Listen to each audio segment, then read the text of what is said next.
You know that feeling when you find something you're not supposed to see, when every instinct tells you to walk away, but curiosity pulls you closer. I should have listened to those instincts. I should have left that phone exactly where I found it, locked and forgotten on the bathroom counter. But I didn't, and what I discovered inside didn't just change my life. It destroyed everything I thought I knew about the people closest to me. My name is Sarah Mitchell, and this is the story of how one unlocked secret unraveled my entire world. It was a Tuesday. I remember because Tuesdays were always the worst at Hartley and Associates. The marketing firm where I'd worked for the past 3 years had this exhausting rhythm. Mondays were for recovery, Tuesdays for drowning in client demands, and by Friday, we were all just ghosts haunting our cubicles. I was 28 years old, married to my college sweetheart David for 5 years, and living what I thought was a perfectly ordinary, perfectly happy life. We had a modest apartment in the city, a cat named Whiskers, and plans to start trying for a baby that summer. David worked as an architect at a firm downtown, and we'd fall into each other's arms every evening, sharing stories about our days, laughing at inside jokes, planning our future. God, I was so naive. That Tuesday started like any other. I arrived at the office at 8:30, grabbed my usual vanilla latte from the break room, and settled into my desk to tackle the Morrison account. A difficult client who changed their mind more often than they changed their socks. By 11, I desperately needed a break. The women's bathroom on the 3rd floor was my sanctuary. It was the furthest from my department, which meant it was usually empty. I could actually breathe there. Away from the fluorescent lights and the constant ping of emails.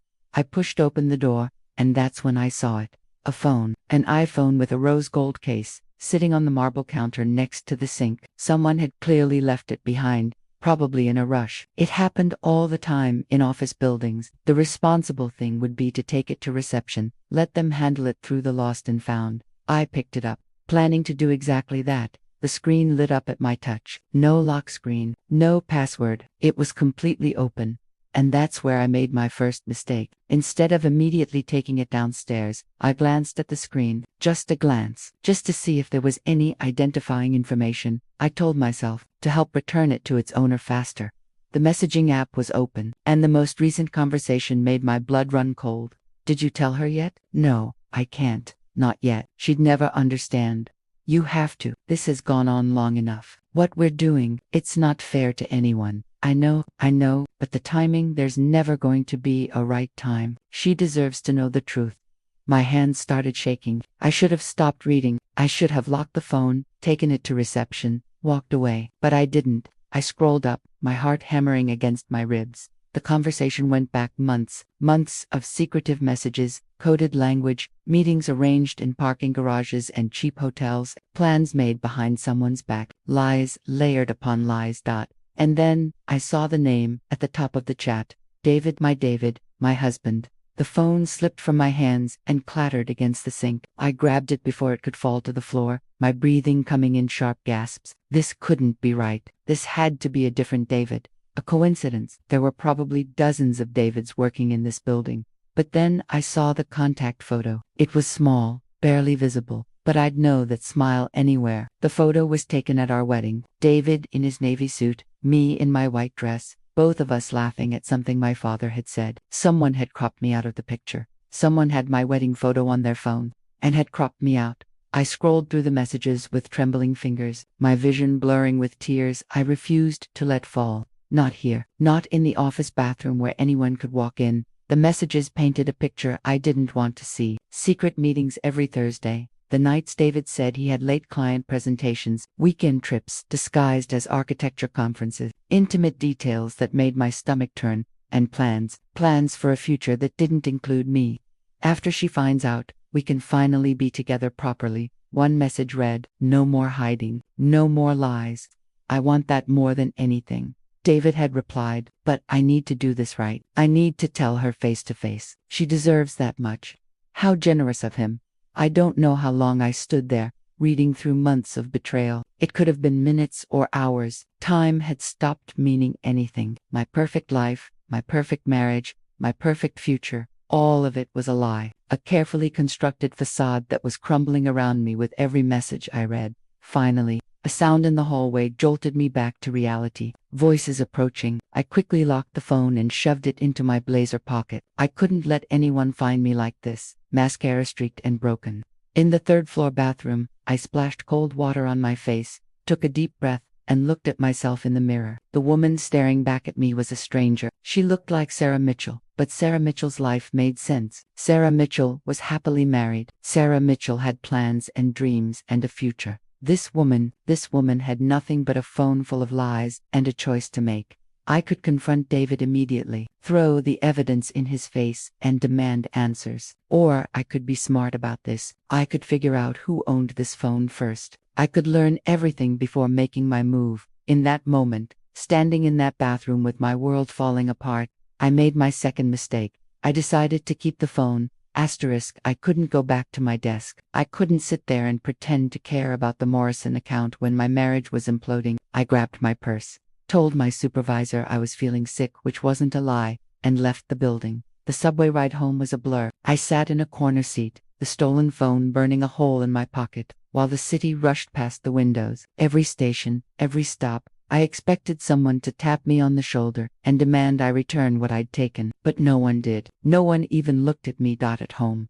I locked the door, drew all the curtains, and sat on the couch with the phone in my hands. Whiskers jumped into my lap, purring, completely oblivious to the fact that our family was about to be torn apart. I unlocked the phone again and started from the beginning. The owner's name, according to the phone's settings, was Jennifer Hartley. The name hit me like a physical blow. Hartley, as in Hartley and Associates, as in the company where I worked, as in the daughter of Thomas Hartley. The firm's founder. Jennifer Hartley was in her early 30s, beautiful in that effortless way that came from good genes and better money. She worked in the executive suite on the 7th floor, a place I'd only been twice in 3 years, both times to deliver urgent documents. We'd never spoken beyond polite hellos in the elevator. She was also married. I'd seen the announcement in the company newsletter 2 years ago. A lavish wedding in the Hamptons, a honeymoon in Bali. Her husband was some hotshot lawyer, and apparently, she was sleeping with mine. I spent the next 4 hours going through every message, every photo, every email on that phone. I was thorough, obsessive. I needed to know everything. The affair had started 8 months ago at a company mixer. Hartley and Associates had thrown a networking event, inviting clients and partners. David's firm had done some work for us, so he was on the guest list. I'd stayed home that night with a migraine. Their first messages were innocent enough. Compliments about each other's work, comments about the terrible catering, exchange of business cards. Then came the lunch meeting to discuss a potential collaboration between our companies. Lunch turned into coffee. Coffee turned into drinks. Drinks turned into a kiss in a parking garage that Jennifer documented with a selfie. David's hand on her waist, her lips on his cheek, both of them smiling like teenagers. The photos got progressively worse. Hotel rooms, tangled sheets, intimate moments that should have been private. Jennifer documented everything like she was creating evidence for some future trial. But it was the messages that really destroyed me. "You make me feel alive again," David had written, "like I'm the person I was supposed to be before I settled." Settled? He'd settled for me? "I know exactly what you mean," Jennifer replied. "Sometimes I look at my life and wonder how I got here. Then I'm with you, and everything makes sense." They talked about their spouses, me and Jennifer's husband, Marcus, with a casual cruelty that took my breath away. We were obstacles, problems to be managed. Marcus apparently worked too much and was emotionally distant. I was described as sweet but boring, someone who never wants to take risks and is too comfortable with ordinary. Ordinary, that's what I was to my husband. Ordinary. They made plans for after they left us. They'd get an apartment together, maybe move to another city where no one knew them, start fresh, have the life they deserved instead of the lives they'd settled for. "What about kids?" Jennifer had asked a month ago. "Sarah wants them," David replied, "but I keep putting it off. How could I bring a child into this mess? I need to end things first." I pressed my hand against my mouth to stop the sob from escaping. We'd been trying to get pregnant, or at least, I thought we were trying. All those conversations about nursery colors and baby names, and what kind of parents we'd be, he'd been lying through all of it. The afternoon faded into evening. David would be home soon. I needed to decide what to do. The rational part of my brain said to confront him immediately, show him the evidence, demand the truth. But the hurt, angry part of me, the part that was growing stronger with every betrayal I uncovered, wanted something else. I wanted to know more. I wanted to understand how deep this went. I wanted to see what they'd do next, now that Jennifer's phone was missing. And maybe, a dark voice whispered in the back of my mind, I wanted revenge. I heard David's key in the lock. Quickly, I shoved the phone under a couch cushion and grabbed my laptop, pretending to work. Whiskers meowed a greeting as David walked in, loosening his tie. Hey babe, he said, leaning down to kiss my forehead. His lips felt like poison against my skin. How was your day? I looked up at him. This man I'd loved since I was 20 years old. This man I'd built my entire adult life around, and smiled. Interesting, I said. Really interesting. How was yours? The usual, demanding clients, impossible deadlines. He headed to the kitchen, pulling open the refrigerator. I'm starving. Should we order Thai food? Sure, I said, my voice steady despite the screaming in my head. That sounds perfect. We ordered food. We ate dinner together on the couch, watching some mindless reality show. David told me about a difficult project at work. I pretended to listen, nodding in all the right places, asking follow-up questions like I cared. All the while, Jennifer's phone was inches away, hidden under the cushion, holding all the secrets my husband thought were safe. That night, after David fell asleep, I took the phone into the bathroom and continued my investigation. Jennifer had a calendar app full of appointments. DM appeared every Thursday at 7 p.m. David Mitchell, I assumed. Doctor's appointments at a private clinic in a neighborhood neither of them lived in. Lunch meetings with Marcus. Cancel written in red. Like she was reminding herself to lie to her own husband. But it was her notes app that gave me the most information. She kept a journal of sorts, documenting their affair in painful detail. One entry, dated 3 weeks ago, read, David says he's going to tell Sarah soon. He's just waiting for the right time. I believe him, even though Marcus said the same thing to me 6 months ago, about coming clean about his own affair. Men and their timing, but David is different. He loves me. I can feel it. The way he looks at me, touches me, talks about our future. It's real. More real than anything in my actual life. Sometimes I feel guilty about Sarah.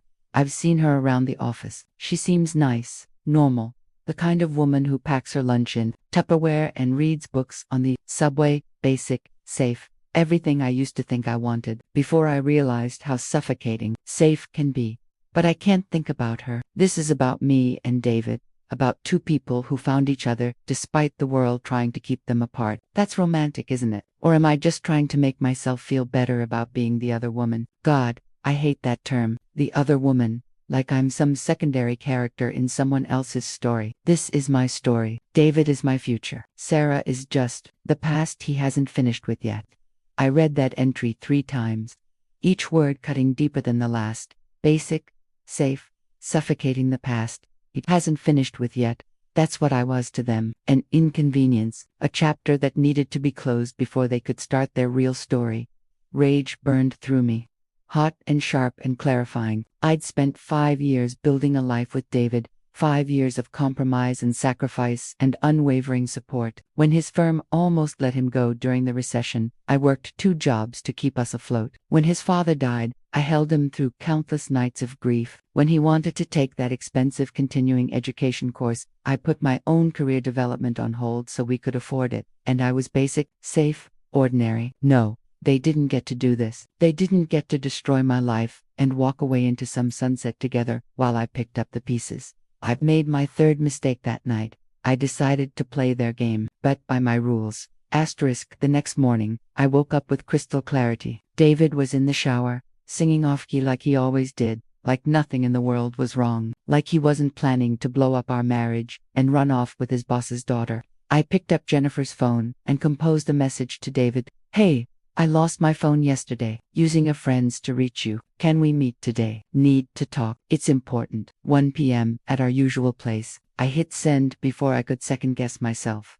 David's phone buzzed on the nightstand. I heard the shower turn off. A moment later, he emerged, towel around his waist, checking his messages. Everything okay? I asked, keeping my voice light.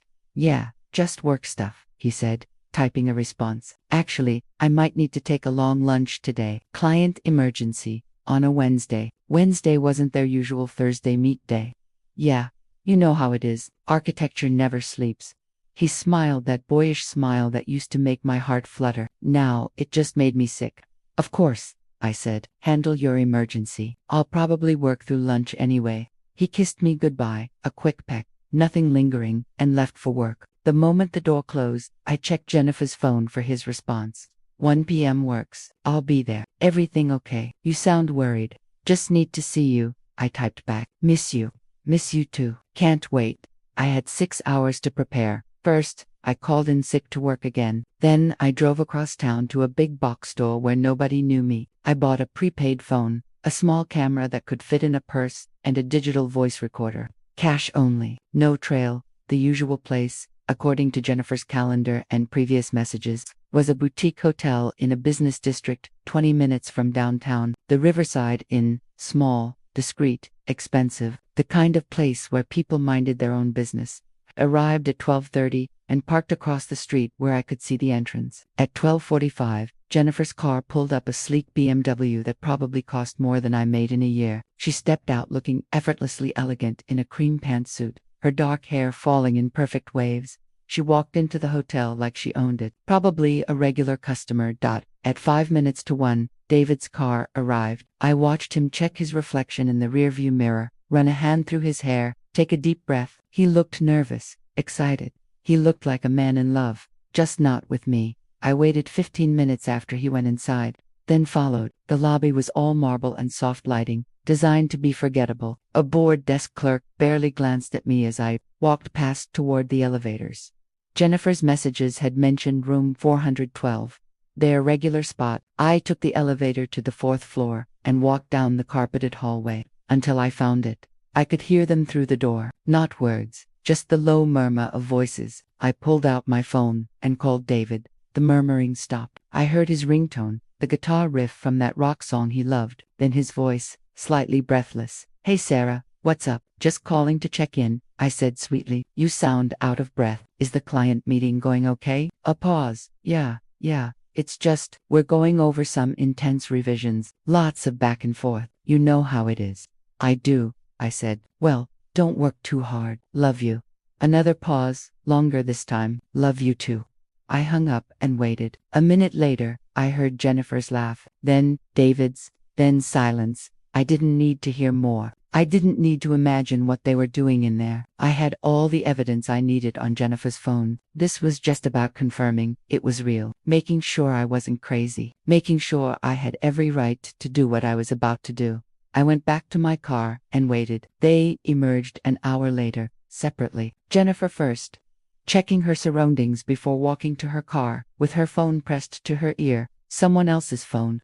I assumed, since I had hers. David 10 minutes after, adjusting his tie, that same satisfied smile on his face that I used to think was for me. I followed him back to his office. Then, I drove home and began phase 2 of my plan. That night, I made David's favorite dinner, pot roast with roasted vegetables, homemade rolls, apple pie for dessert. I set the table with our nice dishes, lit candles, put on soft music. I even wore the blue dress he'd bought me for my birthday. When he came home, he looked surprised, pleased. What's all this? He asked, wrapping his arms around my waist from behind as I checked the roast. Just felt like doing something special, I said, leaning back against him. We haven't had a nice dinner together in a while. Just us, no distractions. I like the sound of that, he murmured into my hair. We ate dinner like a normal couple. We talked about our days, him lying about his client meeting, me lying about why I'd stayed home sick. We laughed at whiskers chasing a shadow on the wall. We held hands across the table. It was perfect. A perfect lie. After dinner, as we were clearing dishes, I said casually, "Oh, I found something weird at work yesterday. Someone left their phone in the bathroom, completely unlocked." I was tempted to look through it. David's hand froze over the sink. "Did you?" "No," I said, loading the dishwasher. "That would be wrong, wouldn't it? Invasion of privacy." I took it to reception. I'm sure whoever lost it was panicking.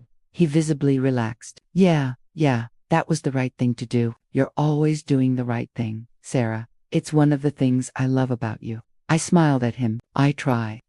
What he didn't know was that I hadn't taken Jennifer's phone to reception. It was hidden in my car, and I'd been using it all day to wreak quiet havoc on their affair. I'd sent messages to David from Jennifer's number, asking increasingly paranoid questions. Do you think anyone knows? What if someone saw us? Maybe we should cool things off for a while. I'd canceled their standing Thursday appointment through Jennifer's calendar, replacing it with a note that said, "Need space to think. This is moving too fast." I'd drafted and saved, but not sent, a long message to Jennifer's husband, Marcus, detailing the affair with dates and locations. Just having it there, ready to send with one tap, gave me a sense of power I'd been missing. Over the next week, I became a ghost haunting their affair. I'd send messages late at night when I knew David was asleep beside me. I'd move appointments around, creating confusion and frustration. I'd like and unlike photos on Jennifer's social media, making her think she was being watched.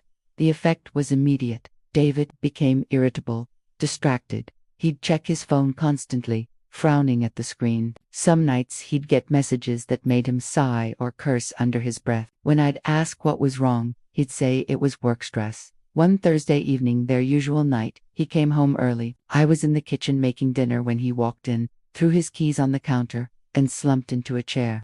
"You're home early," I said. "No late meeting tonight." "Cancelled," he muttered. "Client flaked." "That's frustrating. But hey, more time with me, right?" I kissed the top of his head. He barely responded.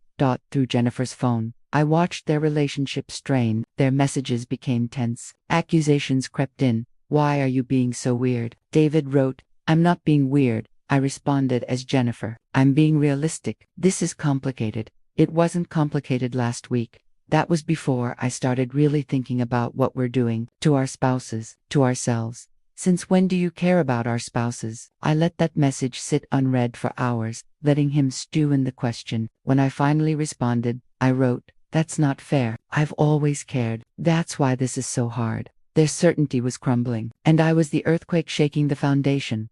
But then Jennifer did something I didn't expect. She got a new phone.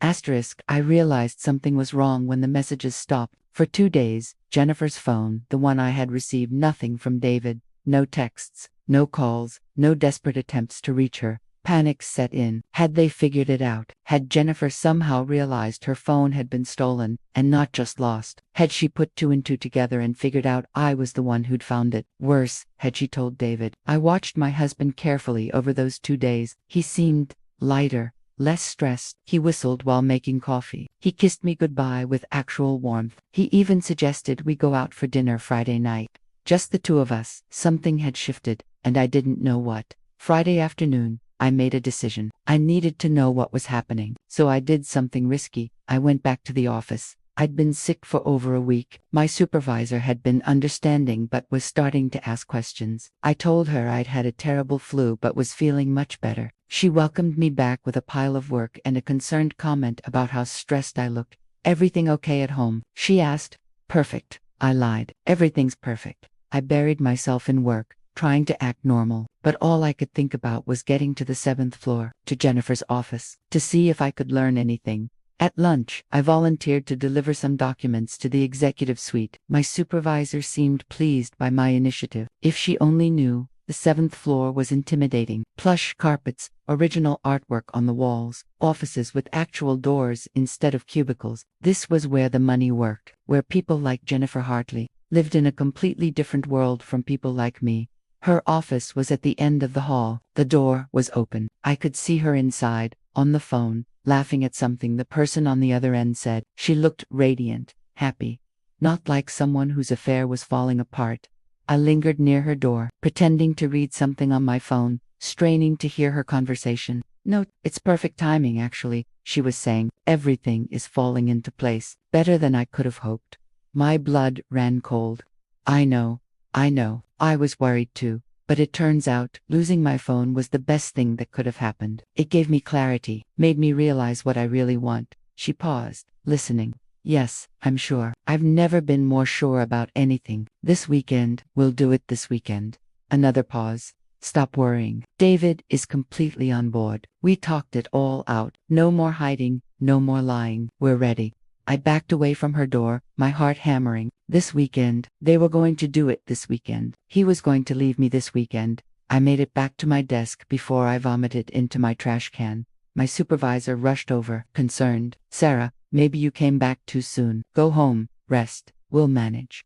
I didn't argue. I grabbed my purse and fled. In my car, I sat gripping the steering wheel so hard my knuckles turned white. This weekend, 2 days away. I had 2 days before David destroyed our marriage. Unless I did it first. I pulled out my prepaid phone and sent a message to David from an unknown number. Your wife knows everything. Jennifer's phone wasn't lost. It was taken. Check the bathroom camera footage if you don't believe me.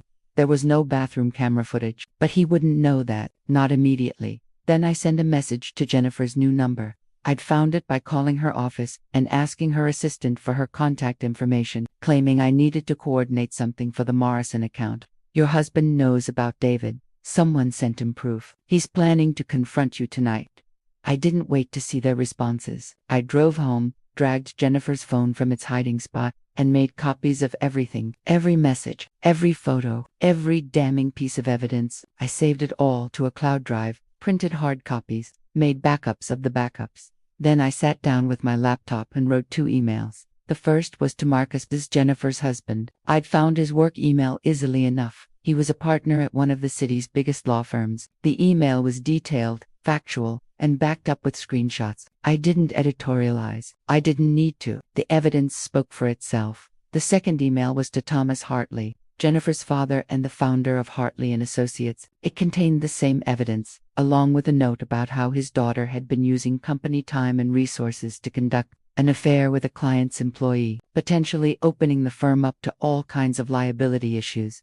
I wrote the emails but didn't send them, not yet. They sat in my drafts folder, waiting. Loaded guns I wasn't sure I was ready to fire. David came home at 7. He looked terrible, pale, sweating, his tie askew. Sarah, he said as soon as he saw me, we need to talk. Do we? I stood up from the couch, where I'd been sitting in the dark, waiting. What about, David? He ran a hand through his hair. I got a strange message today. Someone said, they said you found a phone at work, and that you've been reading through it. Have I asked calmly. I don't know. Have you? His voice cracked. Sarah, please, just tell me the truth. Did you find Jennifer's phone? Jennifer's phone. I tilted my head. Why would finding Jennifer Hartley's phone be a problem for you, David? What would be on Jennifer Hartley's phone that would concern you? He closed his eyes. When he opened them again, there were tears. Fuck, Sarah. I can explain, can you? I walked toward him. Can you explain 8 months of lying, 8 months of sneaking around, 8 months of planning a future with someone else while you were lying next to me every night? How long have you known? He whispered. Long enough. I pulled Jennifer's phone from my pocket and held it up. Long enough to read every message, see every photo, understand exactly what you think of me.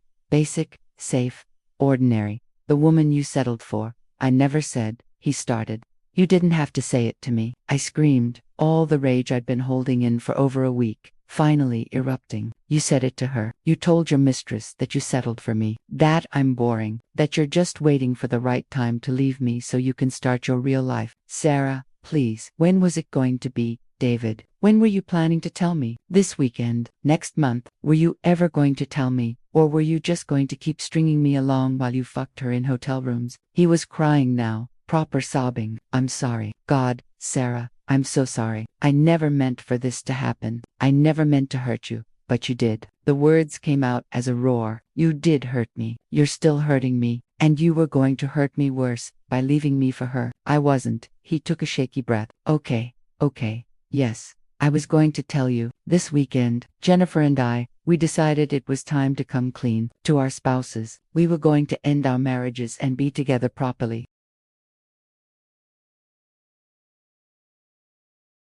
What do you want me to say? He yelled, his own anger finally surfacing. Yes, I fell in love with someone else. Yes, I'm not happy. Haven't been happy for a long time. You want stability and routine and the same boring life day after day. I want more. I want passion and excitement and the boss's daughter with the trust fund. I finished coldly. Don't pretend this is about passion, David. This is about her money and her connections and the life she can give you that I never could. That's not fair. Nothing about this is fair. I threw the phone at him. He caught it clumsily. Here, give it back to her. Tell her I found it. Tell her I know everything. Tell her whatever you want. I don't care anymore.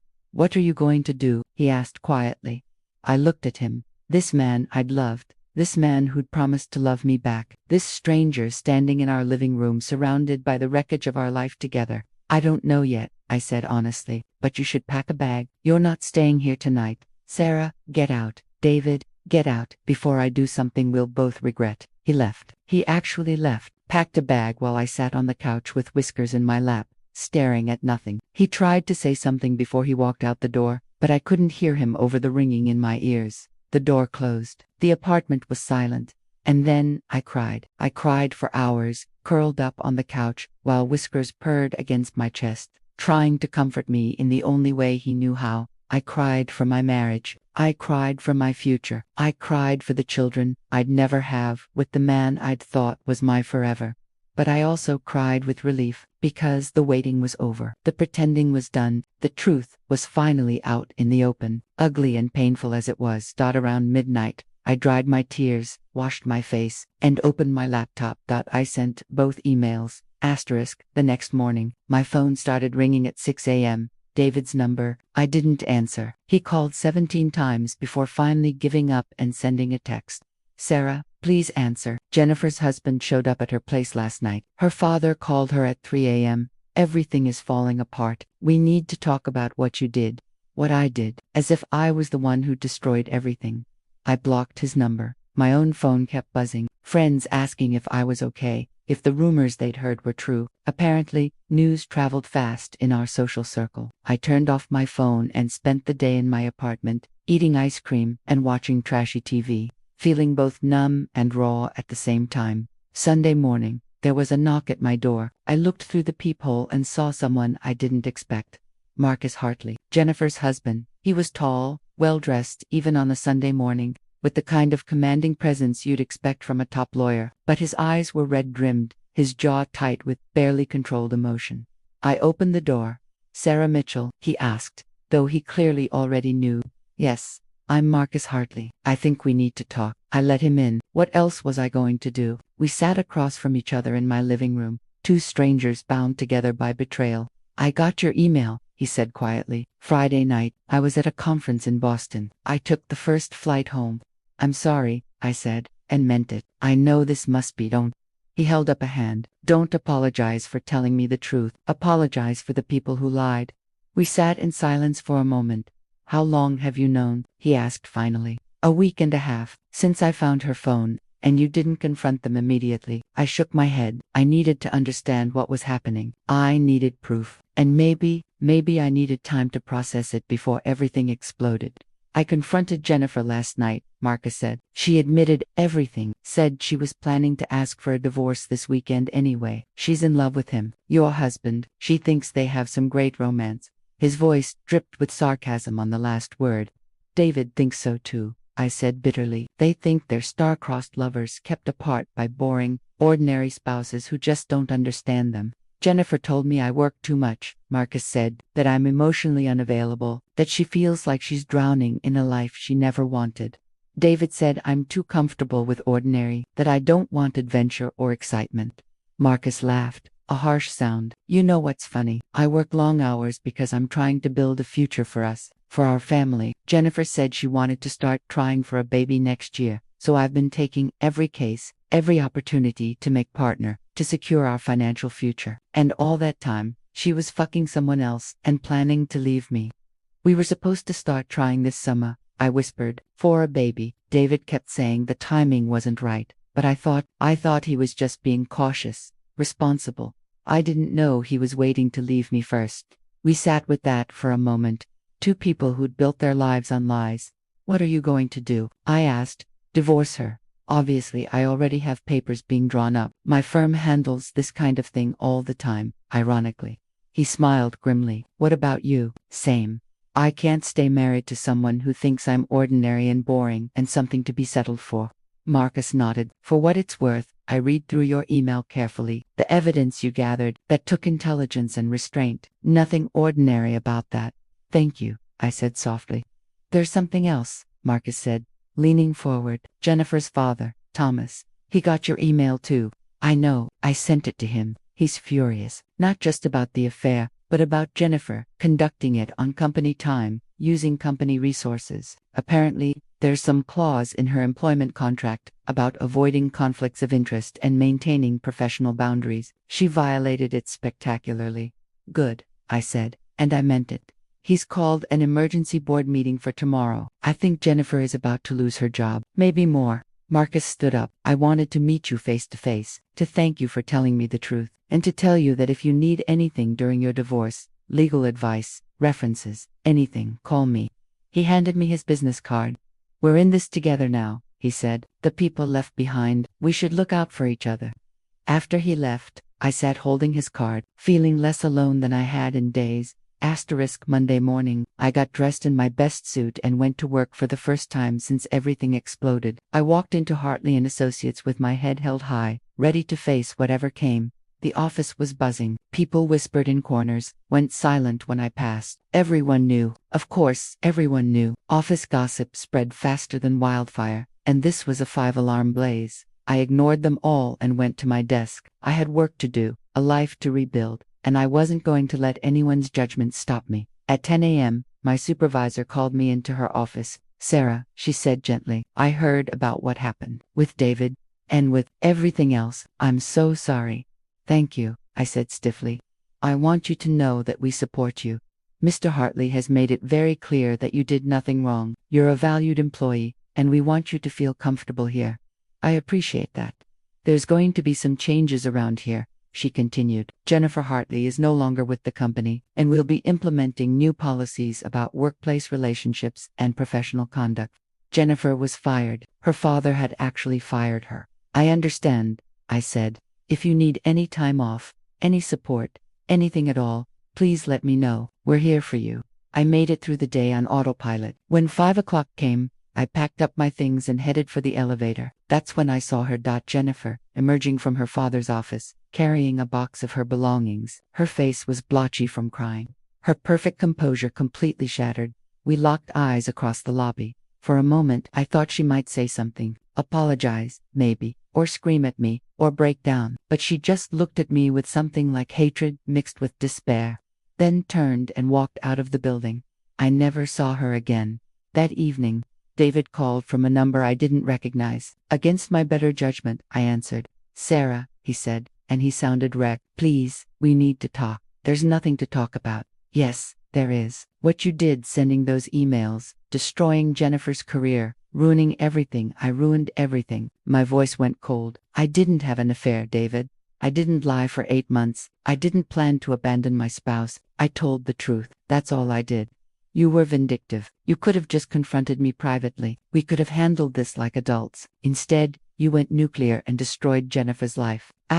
Jennifer destroyed her own life, I shouted. She made her choices. She decided to sleep with a married man. She documented everything like some twisted scrapbook. She talked about her own husband with contempt. She broke her employment contract. Those are her actions, not mine. I just shined a light on them. She lost everything because of you. Her job, her marriage, her father's respect.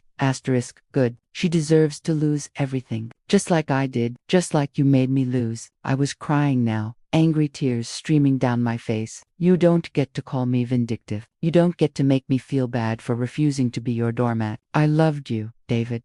I built my entire adult life around you, and you threw it away for someone with money and a fancy title. So no, I don't feel bad about what happened to Jennifer, and I don't feel bad about what's going to happen to you. What do you mean? He asked nervously. I filed for divorce this morning, I said. My lawyer will be in touch. Don't contact me again unless it's through your attorney. I hung up and blocked the new number. The next few months were the hardest of my life. Divorce proceedings are brutal even when they're amicable, and ours was anything but. David fought me on everything. The apartment, the furniture, even Whiskers. His lawyer tried to paint me as vindictive and unstable, pointing to the stolen phone and the harassment campaign I'd conducted.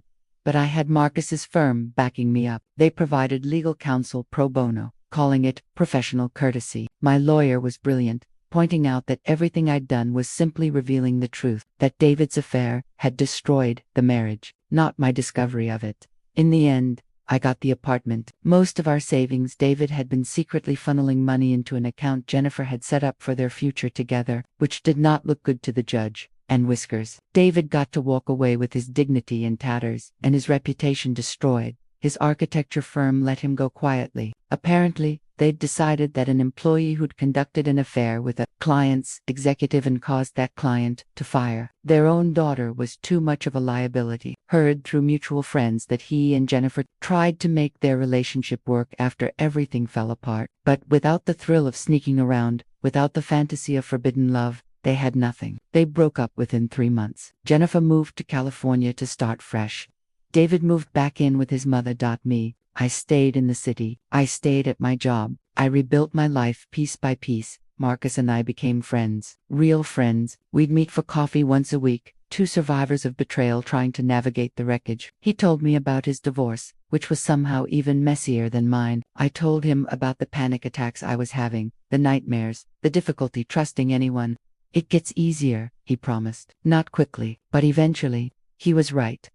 6 months after finding that phone, I was promoted at work. The Morrison account, the one I'd been working on when everything fell apart, landed a major deal, and I was credited with keeping everything together during a difficult period. Thomas Hartley himself called me into his office to congratulate me. I owe you an apology, he said. My daughter put you in an impossible position, and you handled it with more grace than anyone could have expected. Thank you, sir. Call me Thomas, and Sarah. For what it's worth, you're one of the best employees this company has. Don't let what Jennifer did make you doubt that. A year after finding the phone, I was dating again. Nothing serious, just testing the waters. Marcus set me up with a colleague of his, a kind environmental lawyer named James, who made me laugh and didn't mind that I came with baggage. We all have baggage, James said on our third date. The question is whether we let it define us or whether we use it to become stronger. I was becoming stronger, slowly, painfully, but undeniably. 18 months after finding Jennifer's phone, I got a call from an unknown number. I almost didn't answer, but something made me pick up. Sarah, it's Jennifer. My blood went cold. How did you get this number? I'm calling from California. I know you probably don't want to hear from me, but I needed to talk to you. I've been in therapy, working through everything, and my therapist suggested I reach out to make amends. I don't want your amends, I said flatly. Please, just hear me out. 5 minutes, then I'll never contact you again. Against my better judgment, I didn't hang up. I'm sorry, Jennifer said, for everything, for the affair, for what I said about you, for the pain I caused. I was selfish and cruel, and you didn't deserve any of it. No, I didn't. I've spent the last year trying to understand why I did what I did, why I blew up my life and hurt so many people. My therapist thinks I was running from myself, from responsibilities I didn't want to face, from a life that looked perfect but felt empty. That's not an excuse, I said.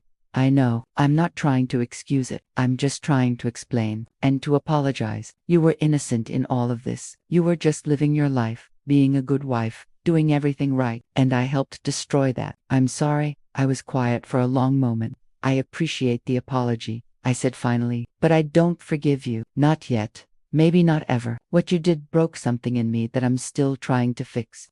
I understand, Jennifer said softly. For what it's worth, David and I didn't work out. Turns out our relationship was built entirely on the excitement of sneaking around. When we tried to be together properly, we had nothing in common. We didn't even like each other much. I also heard you got promoted, that you're doing really well. I'm glad. Truly, are you? I asked skeptically. I am. I know you probably don't believe me, but I am. You deserved better than what we did to you, and I'm glad you're building a good life.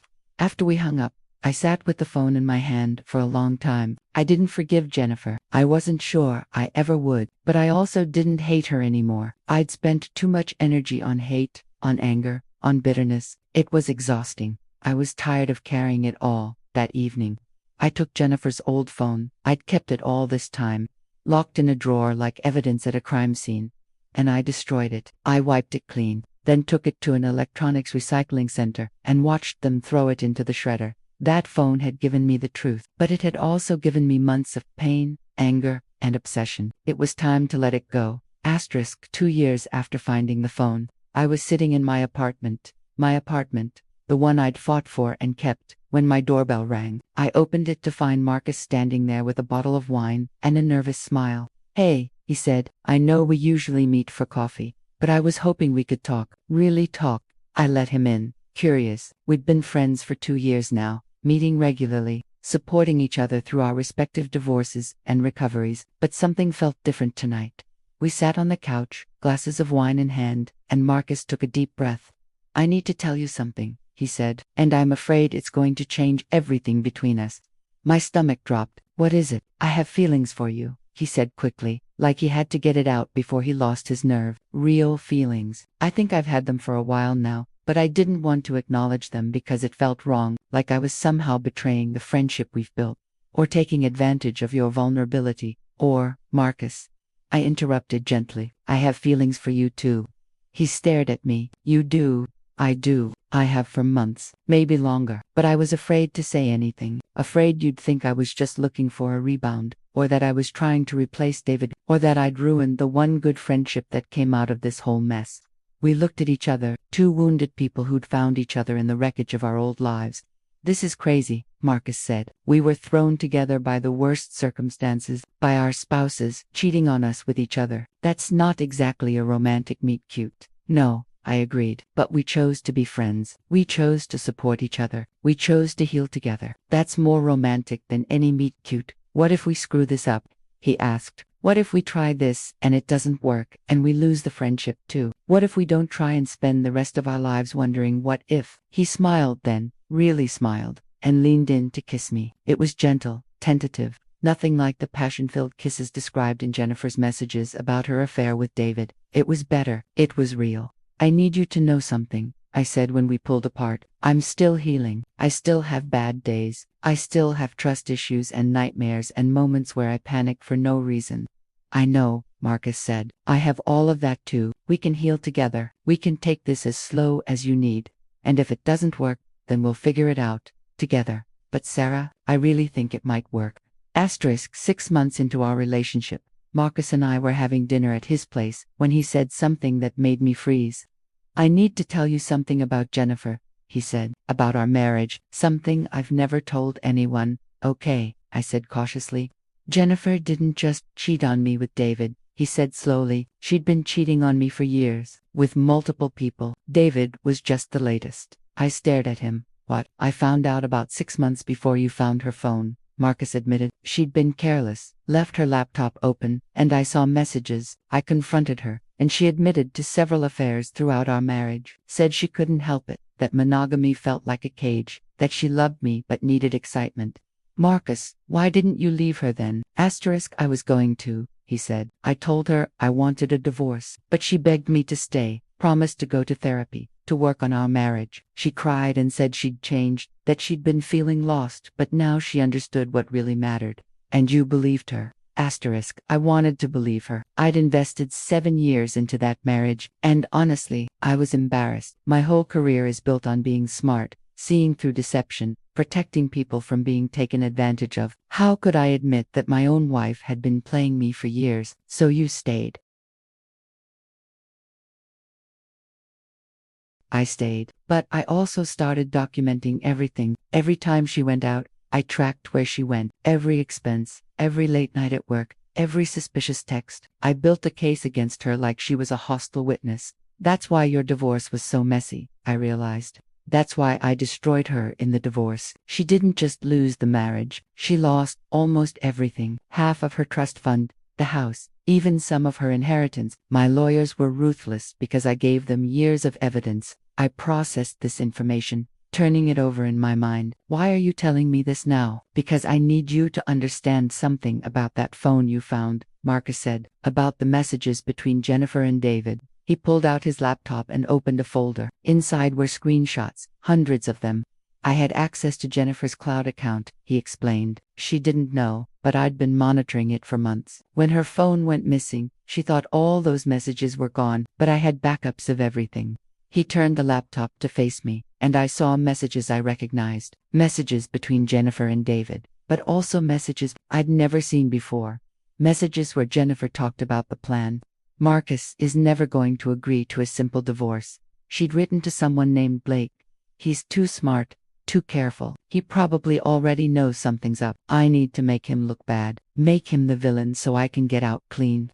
How are you going to do that? Blake had replied. I'm going to make him think I'm having an affair with someone whose wife will react badly. Jennifer wrote. Someone married, someone who'll get caught. Then, when it all blows up, I'll play the victim. Say, I was confused, that Marcus drove me to it with his neglect. His colleagues will think he failed as a husband. It'll weaken his position in the divorce.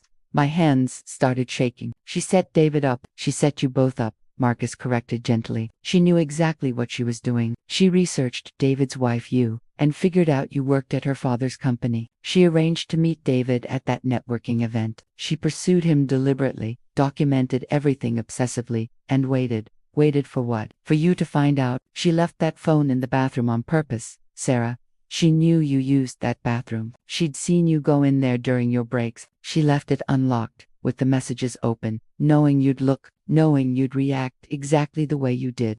I felt sick. But why? Why would she go through all that trouble? Because she needed me to look like the villain, Marcus said. If she just cheated and I found out, I'd divorce her, and she'd look bad. Her father would take my side. I'd get a good settlement. But if she could make it look like I'd driven her to cheating through emotional neglect, if she could play the victim of a cold, workaholic husband, she'd have a better position. But it didn't work, I said slowly, because I sent those emails. I exposed everything before she could control the narrative. Exactly. You ruined her plan by going nuclear, by telling me and her father the truth before she could spin it her way. That's why she was so angry. Not just because she lost everything, but because she'd orchestrated this elaborate scheme, and you destroyed it. I thought about Jennifer's phone call, her apology. Had that been genuine, or just another manipulation? What about David? I asked. Did he know? Was he part of this? No, Marcus said firmly. David was a pawn. Jennifer chose him because he was vulnerable. You two were going through a rough patch, right? Money stress, his career uncertainty. I nodded slowly. David had been passed over for a promotion around the time the affair started. He'd been feeling insecure about his work, about our finances. I'd tried to support him, but maybe I'd pushed too hard for stability, for practical solutions, when he'd needed something else.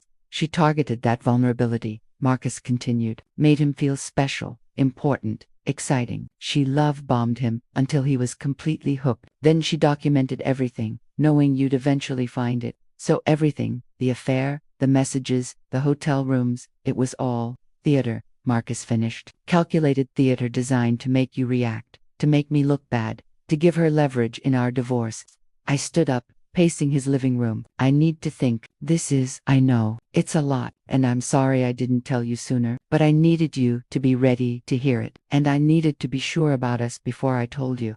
Sure about us. I turned to face him. Marcus, this changes everything. My entire understanding of what happened. Does it change how you feel about me? He asked quietly. I stopped. Did it? Marcus had known the truth for months, maybe years. He'd been manipulated just like I had. Maybe worse, because he'd seen it coming and couldn't stop it. He'd tried to warn Jennifer off with his documentation, but she'd outmaneuvered him by creating an even bigger explosion.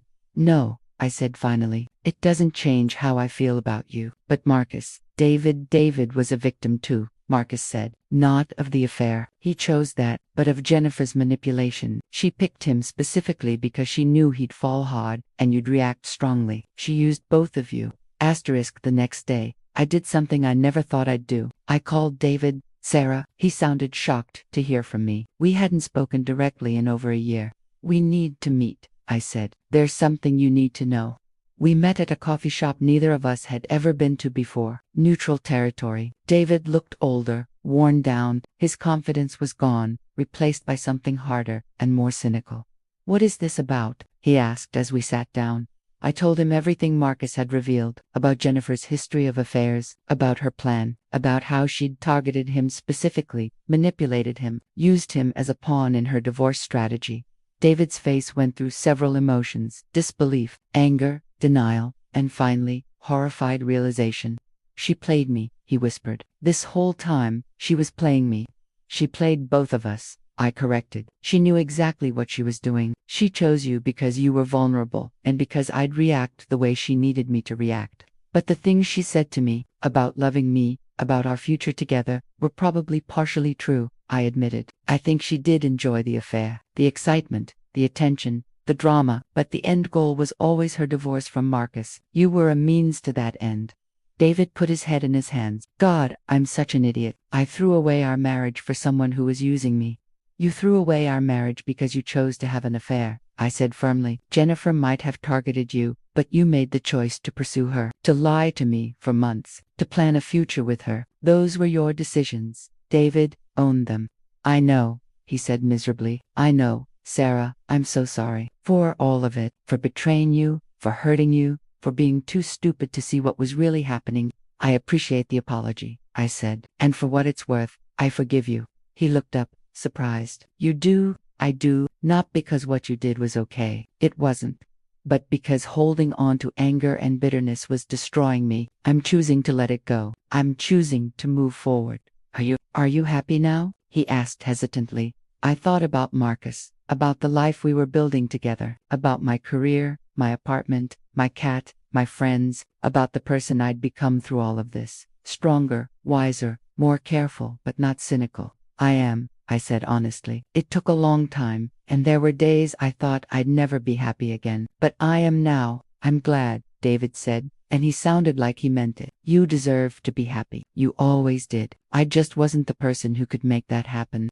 We talked for another hour, not about getting back together. That ship had sailed and sunk and been buried at sea, but about closure, about understanding, about forgiving each other and ourselves for the mistakes we'd made. When we finally said goodbye, it felt final, not bitter, not angry, just done, complete. A chapter closed. 3 years after finding that phone in the office bathroom, I stood in a small garden wearing a cream-colored dress, holding a bouquet of wildflowers, watching Marcus wait for me at the end of an aisle, lined with our closest friends and family. We'd taken our time, no rush, no pressure. We'd gone to couples therapy to make sure we were building our relationship on a solid foundation, not just shared trauma. We'd talked through our trust issues, our fears, our hopes for the future, and we'd decided that yes, we wanted this. We wanted each other. We wanted to build a life together.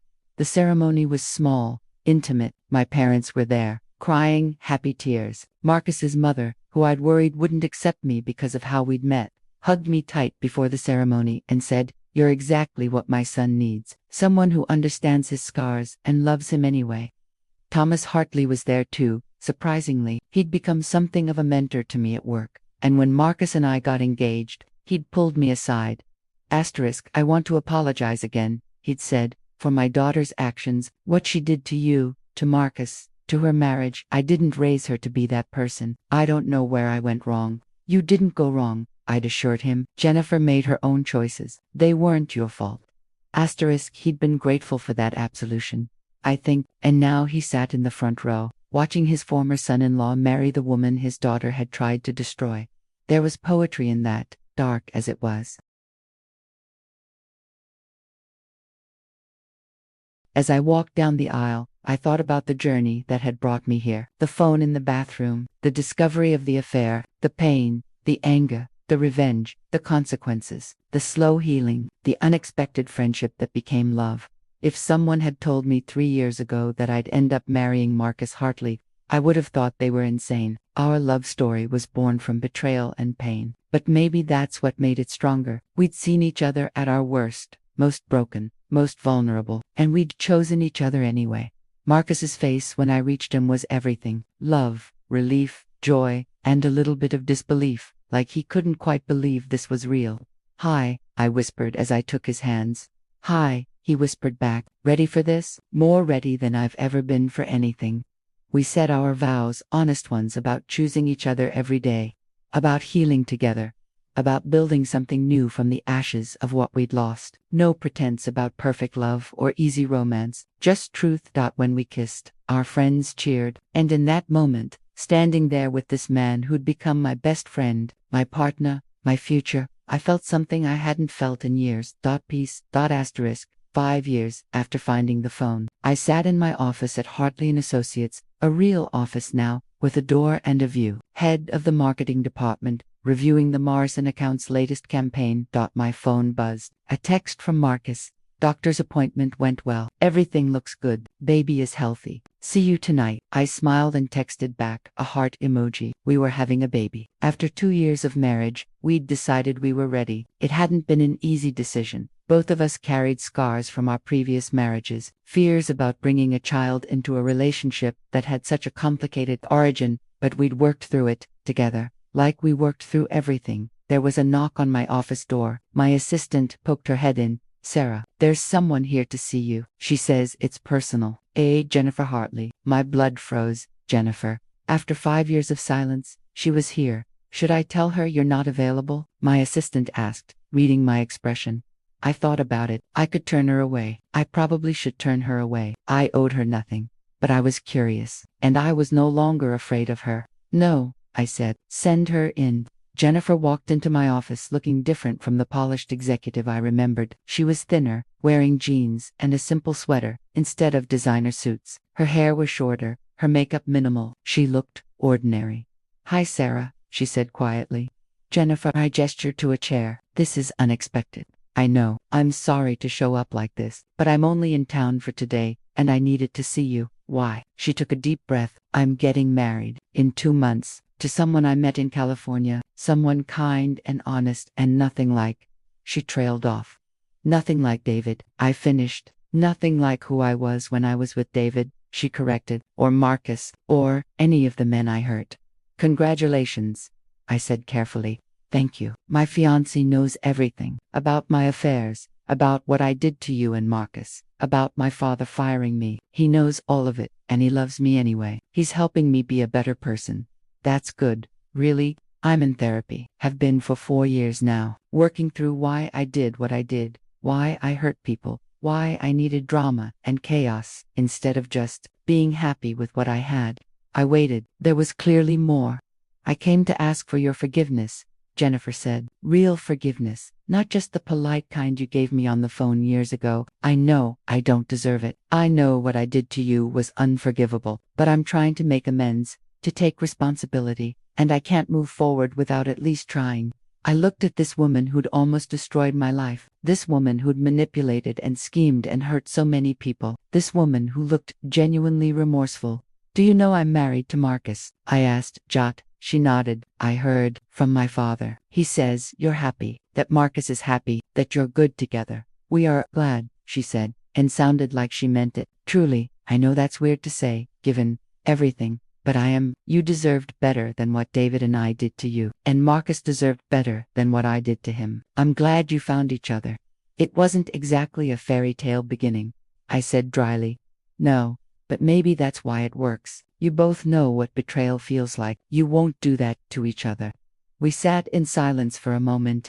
I forgive you, I said finally, not because what you did was okay. It wasn't. You hurt me deeply, Jennifer. You manipulated people and destroyed relationships and nearly ruined lives. But I forgive you because I'm not going to carry that weight anymore. I'm letting it go. For me, not for you. Tears streamed down Jennifer's face. Thank you, Sarah. I don't deserve your forgiveness, but thank you. What you do with this forgiveness is up to you, I said. Whether you become a better person or fall back into old patterns. But know that this is closure for me. After today, we're done. We don't need to see each other again. I wish you well with your marriage, but our story ends here. Jennifer nodded, wiping her eyes. I understand. And Sarah, for what it's worth, you were never ordinary. You were never boring. That was my own insecurity talking. My need to justify terrible choices. You were always remarkable. It just took me 5 years and a lot of therapy to see it. After she left, I sat at my desk for a long time, processing the encounter. Then, I picked up my phone and called Marcus. Hey, you okay? He asked immediately. You sound shaken. Jennifer came to see me, I said. There was a long pause. What did she want? Forgiveness, closure, to tell me she's getting married and trying to be better, and I gave her what she needed. Then, I let her go. How do you feel? I thought about it. Light, I said finally, like I've been carrying this heavy thing for 5 years and I finally got to put it down. Good, Marcus said warmly. You deserve to feel light. You deserve peace. Speaking of which, what do you want for dinner? The baby and I are craving Thai food. I laughed. The baby is 5 months along. The baby doesn't get to vote yet. The baby is making me crave pad thai. It's a medical fact. Fine Thai food, it is. I'll pick it up on my way home. Home. Marcus's voice went soft. I love when you say that. Our home. Our home. I agreed. I'll see you soon. Asterisk that night, after we'd eaten too much Thai food and Marcus had fallen asleep on the couch with his hand on my growing belly, I found myself thinking about that phone again, the rose gold iPhone that had changed everything.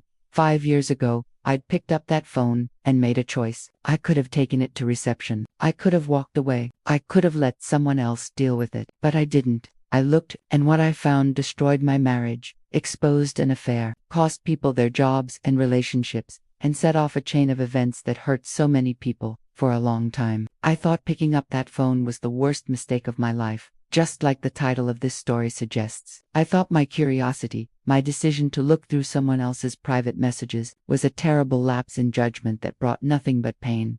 But sitting there in my living room, watching my husband sleep, feeling our baby move inside me, working a job I loved, living a life I'd built from scratch after everything fell apart, I realized something. Finding that phone wasn't a mistake. It was the catalyst I needed. Yes, it hurt. God, it hurt so much. The betrayal, the humiliation, the anger, the grief, all of it nearly broke me. There were days I thought I wouldn't survive it, nights I cried until I had nothing left, moments where I wondered if ignorance really would have been bliss. But if I hadn't found that phone, I would have spent years, maybe decades, in a marriage built on lies. David would have eventually left me anyway, probably after we'd had children, after we'd bought a house, after I'd invested even more of my life in a relationship that was already dead. The pain would have been so much worse.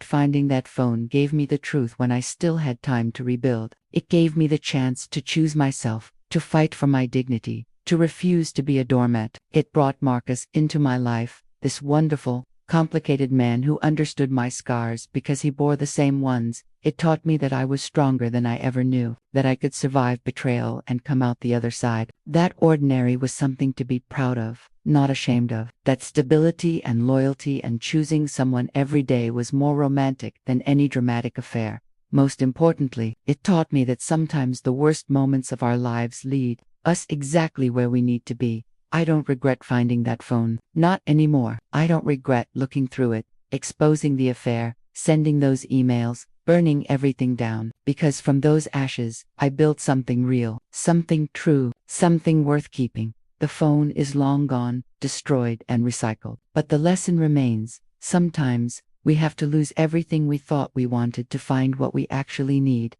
David lives in another state now. I heard he got married again, to someone age-appropriate and kind. I hope he's happy. I hope he learned from his mistakes the way I learned from mine. Jennifer is in California, planning her wedding, trying to be better. I hope she succeeds. I hope her fiancé knows what he's getting into and loves her anyway. And me, I'm here, in the life I built, with the man I chose and who chose me back, with a baby on the way, and a career I'm proud of, and friends who stood by me through the worst of it. Sometimes people ask me if I'd do it all again, if I'd pick up that phone knowing what it would cost me. The answer is yes, 1,000 times yes. Because that phone didn't destroy my life, it saved it. So that's my story. The story of how I found a locked phone in an office bathroom and made what I thought was the worst mistake of my life, but turned out to be the best decision I ever made. If you're going through something similar right now, if you've just discovered a betrayal, or you're picking up the pieces of a shattered relationship, I want you to know something. You will survive this. It doesn't feel like it right now. The pain is overwhelming, all-consuming, suffocating, but you will survive. You will have good days and bad days. You'll have moments where you feel strong and moments where you crumble. You'll question everything you thought you knew about yourself and your life. You'll wonder if you'll ever trust anyone again, if you'll ever feel safe again, if you'll ever be happy again.